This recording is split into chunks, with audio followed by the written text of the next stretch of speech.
अहिल्यानगर जिल्ह्यात जाऊया। तिकडे शेवगाव नगरपालिकेमध्ये कुणाची सत्ता येणार आणि कोण नगराध्यक्ष होणार आहे पाहूया।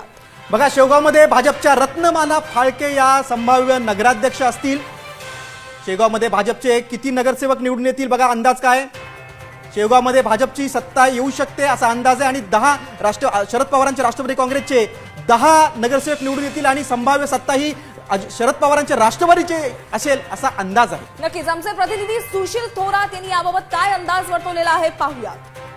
शेवगाव नगरपालिकेमध्ये नगराध्यक्ष पदासाठी शिवसेना शिंदे गट असेल, शिवसेना राष्ट्रवादी काँग्रेस शरद पवार गट असेल, राष्ट्रवादी काँग्रेस अजित पवार गट असेल, त्यानंतर भारतीय जनता पार्टीच्या वतीने नगराध्यक्ष पदासाठी उमेदवार उभे करण्यात आलेले आहेत आणि सर्वात प्रबल दावेदार म्हणून शरद पवार गटाच्या परवीन काझी यांची नगराध्यक्ष पदाची दावेदारी प्रबळ मानली जात आहे। कारण मतांचं जे ध्रुवीकरण आहे आणि मुस्लिम एक गटा मतदान आहे, यामुळे परवीन काझी सध्या या आघाडीवर असल्याचं या ठिकाणी चित्र झालेलं आहे।